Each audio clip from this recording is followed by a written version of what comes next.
Good morning students. आज इस lecture में, लास्ट लेक्चर में मैंने आपको फ्लक्स पढ़ाया, फ्लक्स के बारे में सब बताया। आज एक नया टॉपिक शुरू करने जा रहे हैं। टॉपिक का नाम है Gauss theorem. Very important topic, अब ध्यान से देखना। गॉस ने क्या बात बताई, गॉस का प्रूफ बताएंगे, ध्यान से सुनो प्लीज। गॉस ने यह बताया कि मान लो आपने इलेक्ट्रिक फ्लक्स पता करना है, जो पिछले वीडियो में हुआ था। इलेक्ट्रिक फ्लक्स का मतलब होता है नंबर ऑफ फील्ड लाइन। इन्होंने क्या बताया कि मान लो एक चार्ज है,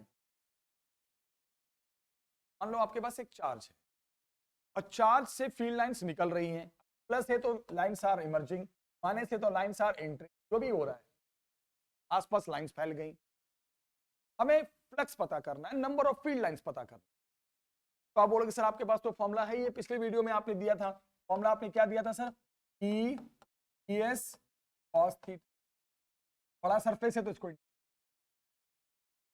या डीएस को पूरा एरिया लिख दो।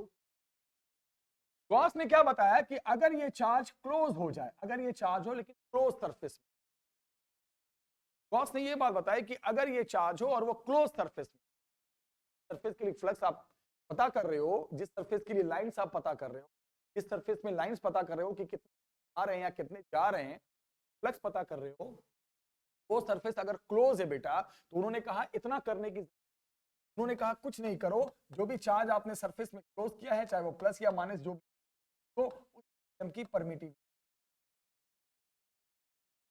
अगर वैक्यूम है तो ठीक है, अब वैक्यूम नहीं है, कोई मीडियम आ गया तो यहां पर रिलेटिव परमिटिविटी भी मल्टीप्लाई। ये बात बताई गॉस ने। इतना ड्रामा करने की जरूरत नहीं है, लेकिन कब? जब चार्ज क्लोज होना चाहिए। सबसे बड़ी बात ये बताएं कि वो जो सरफेस के लिए आप फ्लक्स पता कर रहे हो, सरफेस बंद होना चाहिए, वो सरफेस चार्ज को क्लोज करना चाहिए। नोट्स हैं, वंस अगेन आप वीडियो में बताता हूं, टेलीग्राम ऐप पे अवेलेबल है, लिंक डिस्क्रिप्शन में दे ही देता हूं, आप सब नोट्स वहां भी डाउनलोड करो। अब यहां पर क्या है, मेरी बात ध्यान से, ये हो गया फ्लक्स। अब बताओ, जो फ्लक्स आप देख रहे थे, गॉस ने जो बताया, सरफेस को जिसने उन्होंने बंद किया, उसका नाम रखा, अपने नाम पे रखा, गॉसियन। अब मैं जब मैं गॉसियन सरफेस बोलूंगा, जब मैं गॉसियन सरफेस बोला करूंगा, आप समझ जाना I am talking about that surface जिस सरफेस आज क्लोज। अब सुनो, फ्लक्स के बारे में आपको पिछली क्लास में बताया था, आप फिर देख लो। ये फ्लक्स स्केलर है, ऑब्वियसली वेक्टर तो होगा नहीं, इसकी कोई डायरेक्शन हो, नंबर ऑफ लाइंस बताता है, और नंबर ऑफ लाइन पर इज ऑलवेज स्केलर, नंबर की कोई डायरेक्शन नहीं। इसलिए अगर चार्ज नेगेटिव है तो नेगेटिव चार्ज लेना पड़ेगा, क्योंकि में साइन करना पड़ता है, तो नेगेटिव स्केलर जहां है वहां कंसिडर। तो ये तो हो गया Gauss theorem, that was the Gauss theorem, close surface. अब हो गया, अब आया पेपर में गॉस थ्योरम को प्रूफ करो। बोलने से नहीं होगा, अब इसको आप प्रूफ करो, गॉस थ्योरम को प्रूफ करो। गॉस थ्योरम ही में ऐसा होता है, इसको प्रूफ करने के लिए आप सबसे पहले एक चार्ज लोगे, आपने एक सरफेस में क्लोज करोगे, ले लिया आपने, उस सरफेस का रेडियस r है, गॉसियन सरफेस बना। गॉस प्रूफ करने का मतलब ही है, जो फ्लक्स का बेसिक फॉर्मूला है एस कॉस, क्रिएट कर दिया तो पूरे सरफेस आ गया। और अगर क्लोज सरफेस है तो अगर मैंने गोल का बना दिया तो वो जो फ्लक्स निकलता है एक क्लोज सरफेस के। तो अब तो ये तो बेसिक फॉर्मूला होता है फ्लक्स का, बट गॉस के अकॉर्डिंग ये फॉर्मूला बदल करके Q अपॉन एप्सिलॉन नॉट आ जाना चाहिए। यही मैं करने, आप ध्यान से देख कैसे हम अच्छे तो करने के लिए सबसे पहले आपको ये सारी चीजें हटानी है। हटाने के लिए सा डीएस आपका छोटा, क्योंकि आपने गॉस को अगर इस सबको हटाना है और गॉस को लाना है, Q अपॉन एप्सिलॉन नॉट लाना है, तो सबको 1 बाय 1 करके रिप्लेस करो, तो ये छोटा सा डीएस। फिर आप वहां पे नॉर्मल दिखाओ। नॉर्मल हमेशा वो होता है जो बाहर की तरफ जाता है, नॉर्मल जो बाहर की तरफ, ये तो है सरफेस और ये नॉर्मल। अब ये देखो, ये चार्ज कैसा है? पॉजिटिव है। तो बोलोगे सर चार्ज पॉजिटिव है तो पॉजिटिव की इंटर होती है चार्ज। फिर ये भी मिल गया, ये भी शो हो गया। अब बारी एंगल की है। एंगल किसके बीच होता है बेटा? इंटेंसिटी और नॉर्मल के बीच, दोनों एक ही तरफ जा रहे हैं, तो एंगल भी देखो आपको कितना मिल गया, 0 डिग्री। सब मिल गया, जितनी जरूरत थी सब डायग्राम में शो। और जब सब शो हो गया तो सबको अब रखो, आराम से रखो। ES cos 0, क्या 0 है? cos 0, cos 0 हो गया 1, क्या आ गया कितना बेटा? ये आ गया DS।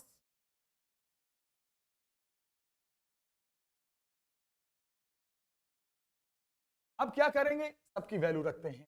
E है क्या? इंटेंसिटी, चार्ज की आर डिस्टेंस का फॉर्मूला हमने बहुत फर्स्ट चैप्टर में पाया था, होता है चार्ज की वजह से k pi r square. k का मतलब होता है बेटा आप सभी जानते हो 1/4 pi epsilon naught q upon r square, obviously formula होता है। तो अब क्या करोगे? जहां E रख दोगे, ये वैल्यू रखोगे, आराम से रखो, E की जगह पे आराम से रखो बेटा 1/4 pi epsilon naught q upon r square, और इनटू क्या हो गया?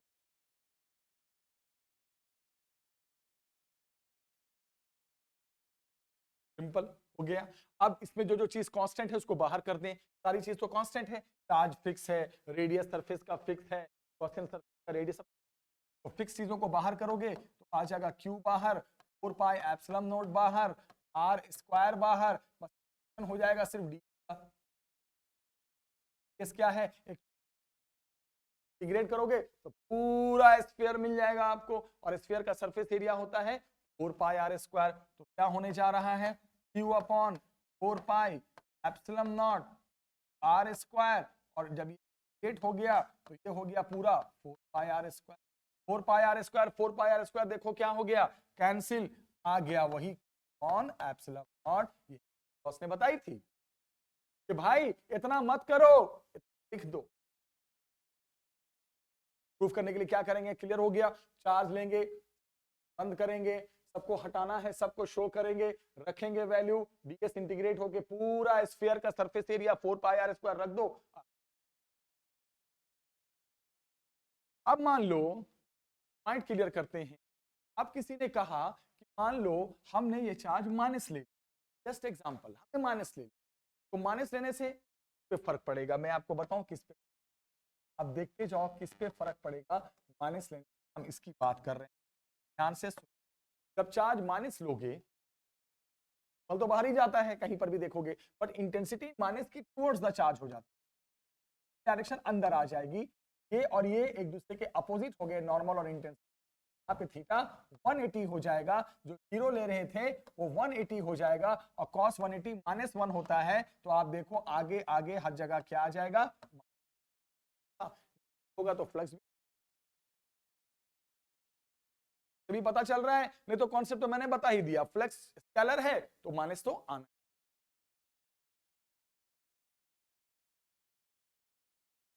तो ये जो आपने देखा गॉस थ्योरम प्रूफ देखा, अब जरा सुनिए, ध्यान से सुनिए। अब गॉस थ्योरम का जब आपने प्रूफ देख लिया है, गॉस थ्योरम के प्रूफ के बाद कभी कभी पेपर में, हमेशा तो नहीं बट कभी कभी मैंने देखा है एक सवाल और आते हैं। क्या देखा है मैंने? भाई ऐसा बोल दे, क्या बोल देगा क्वेश्चन में? ये बोल देगा बेटा आप ना गॉस थ्योरम का प्रूफ हो गया क्या भाई? अब आप ये बोलेगा पेपर करो गॉस थ्योरम नहीं प्रूफ, क्या बोलने जा रहा है जरा? बोलने जा रहा है कि प्रूफ करो, प्रूफ करो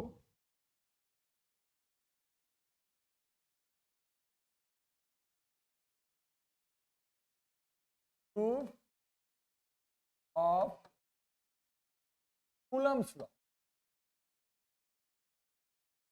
कूलम्स लॉ बाय गॉस।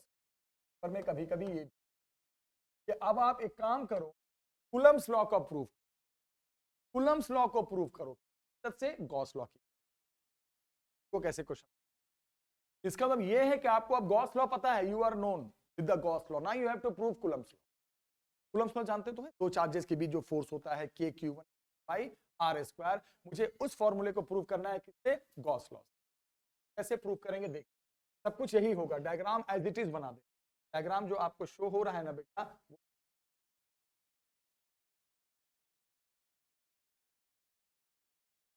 कोई कंफ्यूजन।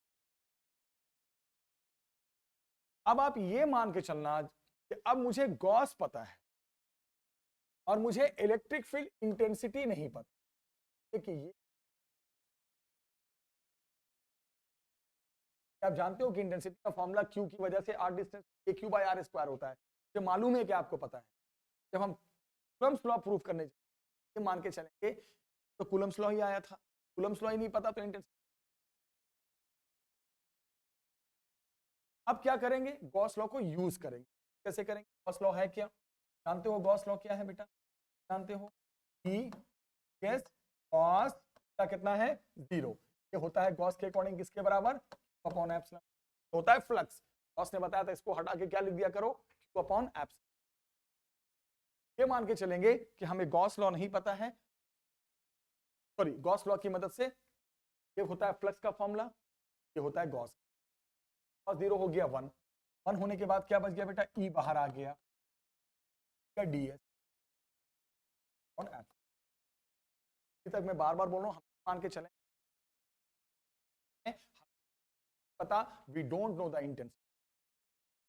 चलो ये इंटीग्रेट होकर क्या बन जाएगा आपको पता ही है अच्छे से, सरफेस एरिया आ जाएगा बेटा 4 pi r square to what, Q upon. अब यहां से ई की वैल्यू आ गई, तो Q upon 4 pi epsilon naught r square, और 1 अपॉन 4 पाई एप्सिलॉन नॉट क्या होता है, के बन गया के क्यू बाई आर स्क्वायर। आप बोलोगे सर ये तो मुझे पता ही था, हाँ मुझे मालूम है इंटेंसिटी का फॉर्मूला यही होता है, फिर आपने पहले इसको शो करना है कि गॉस के थ्रू हमने निकाला, हो गया। अब क्या करो, कूलम्स लॉ में कितने चार्जेस होते हैं, 2। अब क्या करना, एक चार्ज की एंट्री कराओ बाहर से, एक चार्ज लाओ और यहां भी एक चार्ज को लगा, जब तक 2 चार्जेस नहीं होंगे होगा नहीं प्रूफ। अब आप क्या करो, बाहर से चार्ज लाओ और लाकर यहां शिफ्ट करो, क्योंकि 2 चार्ज की एंट्री कराने की जरूरत है, तो गॉस लॉ होगा। तो जैसे ही बिठाओगे, सॉरी कूलम्स लॉ होगा, जैसे ही चार्ज लाओगे, पहले से चार्ज से कितनी दूरी पे वो आ गया दूसरा चार्ज r, देखते हैं वो फोर्स आता है या नहीं आता है। तो हमने पढ़ाया था आपको कि जब कोई चार्ज किसी भी पहले से एग्जिस्टिंग फील्ड में आ जाए तो वो फोर्स फील करता है q डैश इंटू, भूल गए वो अलग बात है, आने वाला चार्ज इंटू वहां पर की इलेक्ट्रिक इंटेंसिटी। तो जैसे ही वो आ गया, चार्ज आ गया q dash into, q dash कौन सा चार्ज है जो अभी बाहर से जंप आ रहा है, और वहां पर पहले से फील्ड आप निकाल चुके हो किसकी मदद से, गॉस की मदद से। रख दो आप q डैश ही, E का मतलब कितना है बेटा, देख लो कितना आया है, के क्यू बाई आर स्क्वायर, पहला रख दो उठाकर, ब्रैकेट खोल दो। अब तो क्या बन गया ब्रैकेट खोलने के बाद, के क्यू डैश अपॉन कितना आर स्क्वायर, शायद यही है कूलम्स लॉ, 2 चार्जेस की फोर्स का, के Q1 Q2 बाई आर।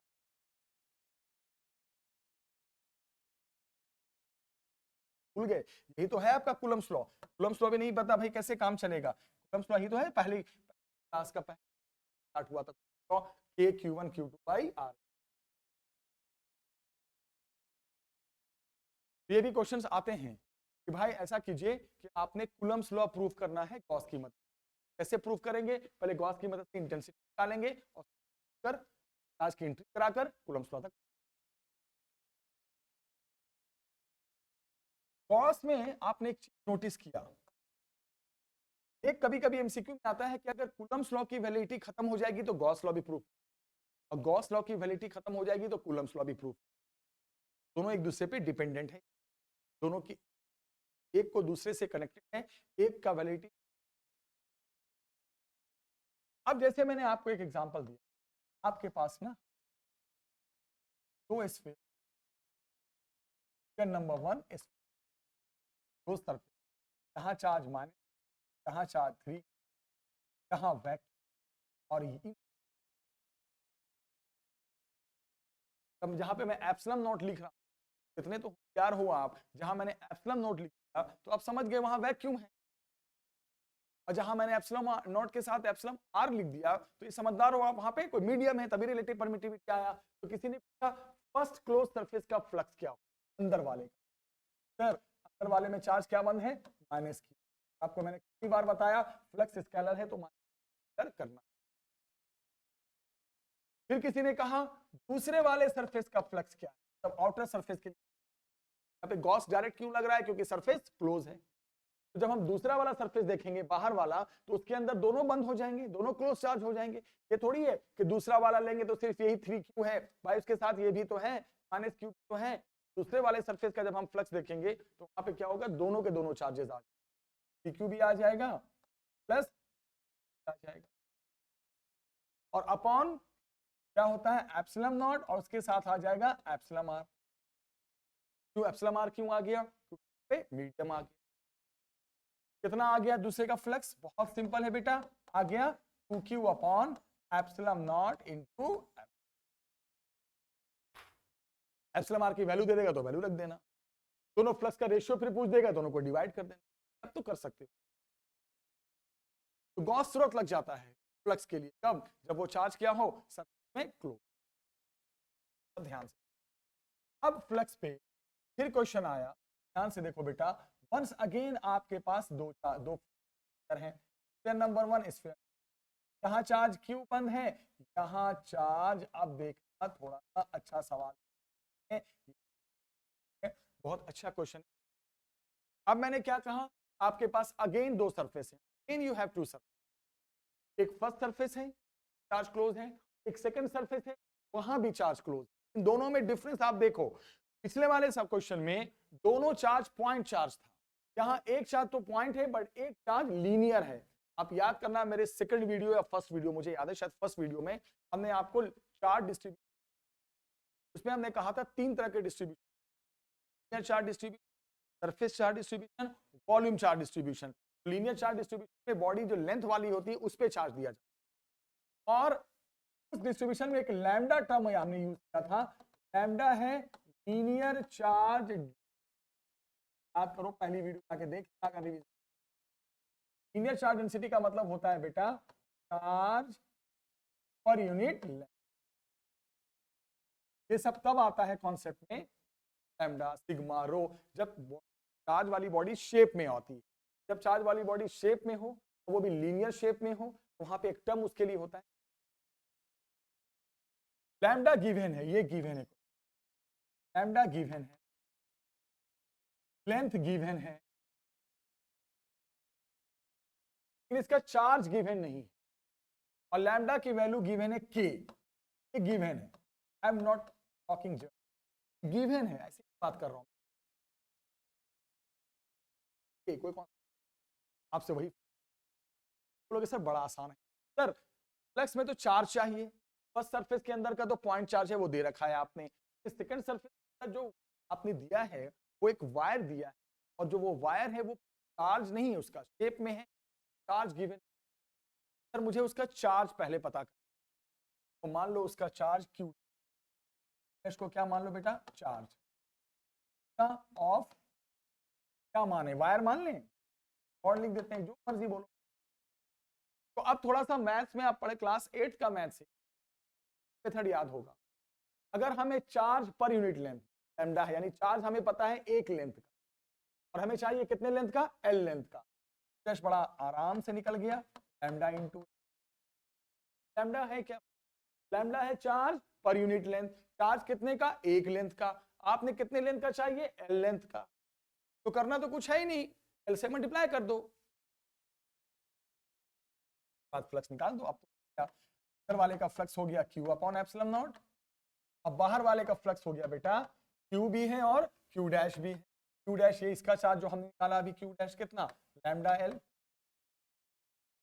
अगर यहाँ पे मीडियम आ जाता बीच में तो सेम पिछला ही सवाल है, बस फर्क इतना है कि वहां दोनों पॉइंट चार्ज हुआ करता था, यहाँ एक चार्ज शेप में दे दिया मैं, और शेप में भी कैसा दिया, लीनियर वाला दे दिया, इसका हमने लैम्डा दे दिया था और लेंथ गिवन था, चार्ज निकाल। अब किसी ने कहा इसी सवाल में, सेम क्वेश्चन में बेटा, यहां से देखो मैं क्या चेंज, सेम क्वेश्चन है, हर तरह के क्वेश्चन, अब मैंने यहां से शिफ्ट मैंने बदल दिया, क्या बदला जरा सुनो,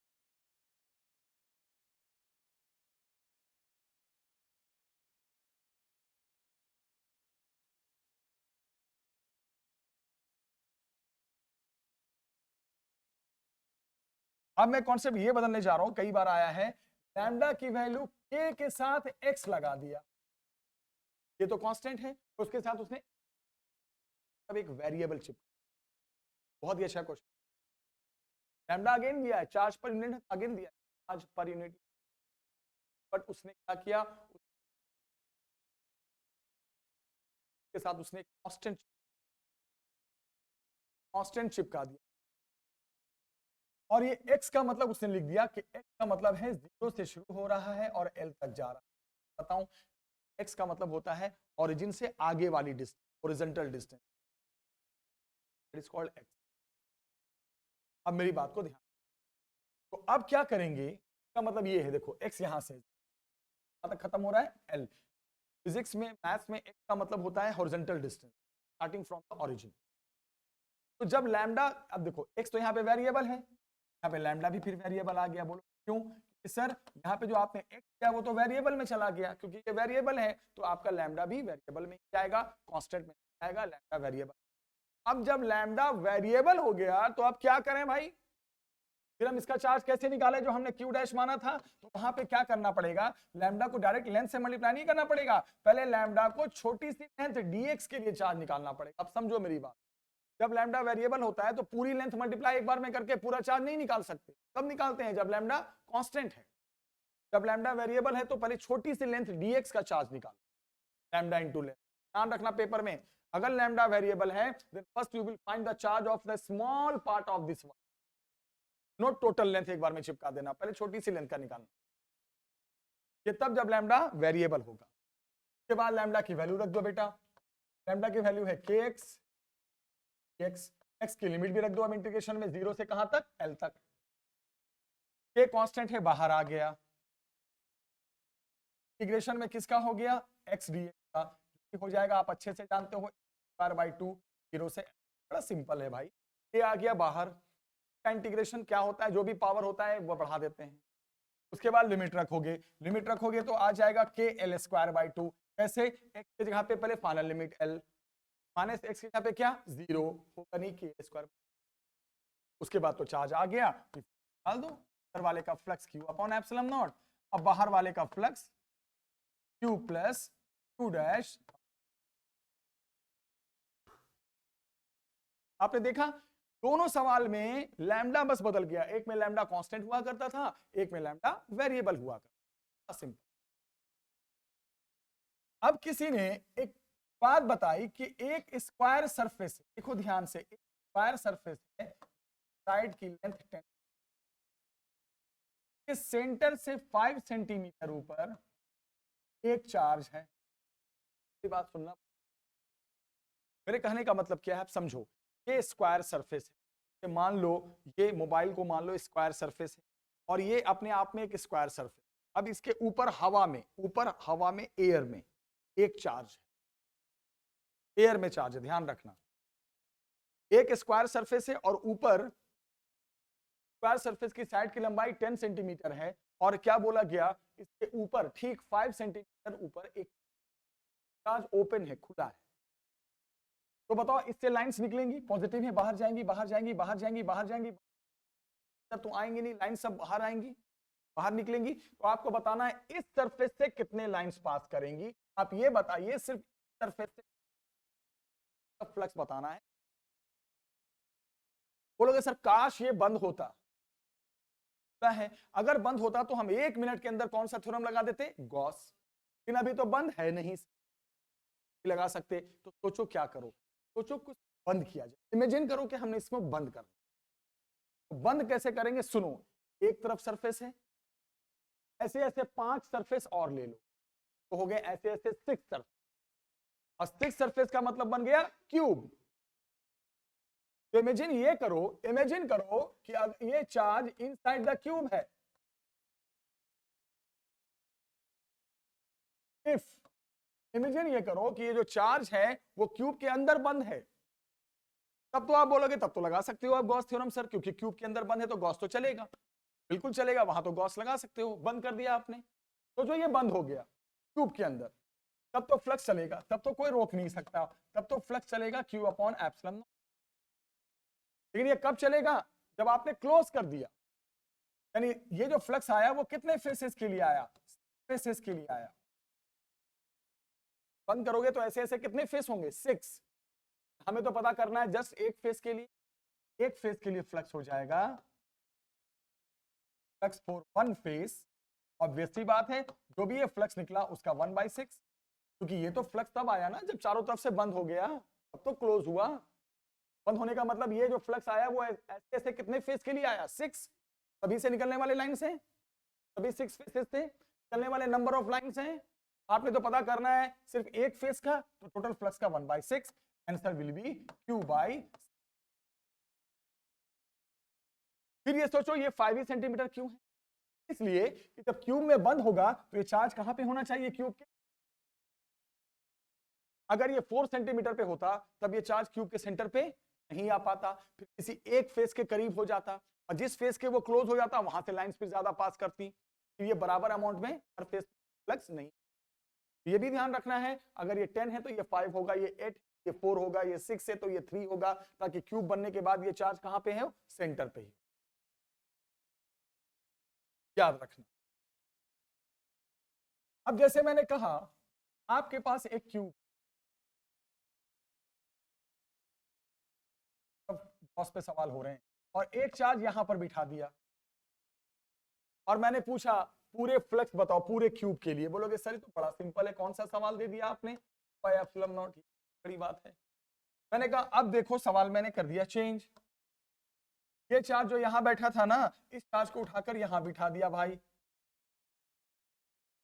अब बताओ इस क्यूब के लिए क्या फ्लक्स होगा, मतलब इससे जो लाइंस निकलेंगे वो सब फेस से कितने टोटल लाइंस पास करेंगे, बोलेंगे अब तो ये लगा नहीं सकते आप ना, अब बिल्कुल नहीं लगा सकते। इसलिए नहीं लगा सकते सर, मैं आपको मजबूरी बता दूं, इसलिए नहीं लगा सकते सर, रीजन सुनो, क्योंकि आपके पास ना ये जो चार्ज है वो क्लोज नहीं है, आपके पास जो चार्ज है क्लोज नहीं है, और आप ये बिना क्लोज किए तो लगा ही नहीं सकते आप थ्योरम।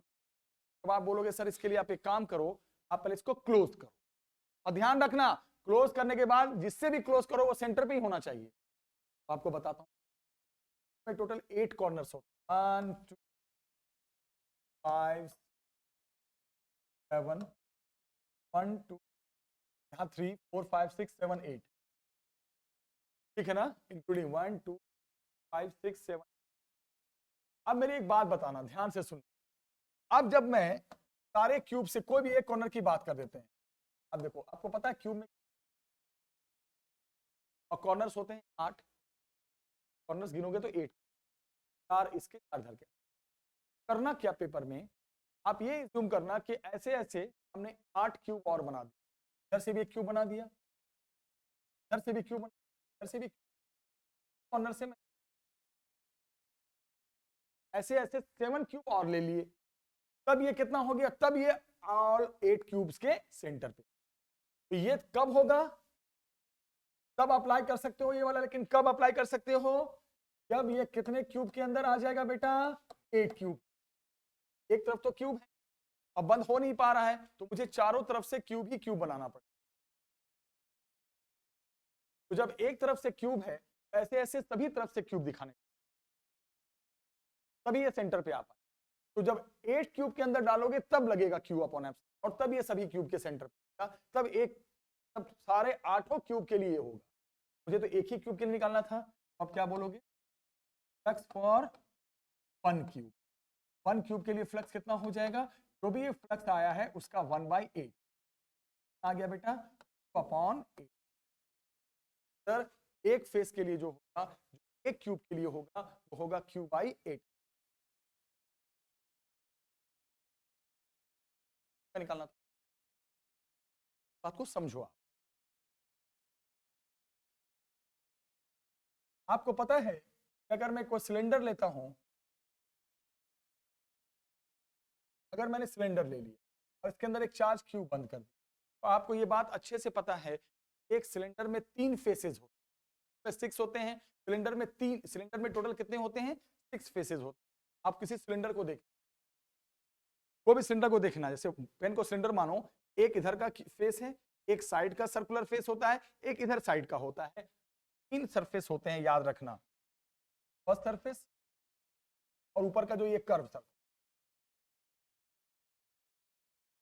बात को सुनो, क्यूब में बात करें तो 6 सरफेस, सिलेंडर की बात करें तो 3 सरफेस होते हैं। अब किसी ने कहा कि मान लो सरफेस के लिए फ्लक्स की वैल्यू 5 है, सरफेस के लिए फ्लक्स की वैल्यू 3 है, वैल्यू नहीं दे रहा हूं, 5 में ले रहा हूं। सरफेस के लिए फ्लक्स क्या, बड़ा आसान है, आपने गॉस पढ़ाया था, ये जो चार्ज है वो तीनों सरफेस में बंद है, और फ्लक्स क्या होता है, हर सरफेस पे होता है, लाइंस आती जाती हैं सरफेस से। क्यूब में कितने फेसेस होते थे, 6, अभी का फ्लक्स होता है। सिलेंडर में होते हैं 3, तो 3 फेस पे फ्लक्स होगा, तीनों फेस से लाइंस आना जाना करेंगी। तो आप लगा दो गॉस थ्योरम, गॉस थ्योरम क्या है, φ1 प्लस φ2 प्लस φ3, तो का मिल गया फ्लक्स, और ये इज इक्वल टू कितना, Q अपॉन एप्सिलॉन। फ्लक्स होता क्या है, क्लोज सरफेस के अंदर टोटल फ्लक्स। अब ये क्लोज जो बना है पूरा सिलेंडर, वो कितने सरफेस से मिलके बना है, 3। से φ1 पता है, फाई, φ2 पता है 3 plus φ3 equal to Q upon epsilon naught. φ3 equal to हो जाएगा, आप ध्यान से देखना, 5 प्लस 5 4 5, उधर जाके हो गया 5 एप्सिलॉन नॉट माइनस। उसी तरह क्यूब में भी हो सकता था, क्यूब में टोटल कितने केसेस होते हैं, 6 में से 5 का दे देता है, 1 का पूछ देता है। φ1 plus φ2 plus φ3 plus φ4 plus φ5 plus φ6 is equal to 5 का पता है छठे। क्वेश्चन ऐसे। तो आज की इस वीडियो में मैंने गॉस थ्योरम पढ़ाया, गॉस के कुछ क्वेश्चंस कराए, अच्छे अच्छे कॉन्सेप्ट क्लियर किए। अभी एक और वीडियो बनाऊंगा गॉस पे होंगे। वीडियो लाइक करो, शेयर करो, और मिलते हैं नेक्स्ट वीडियो में। Take care, bye bye.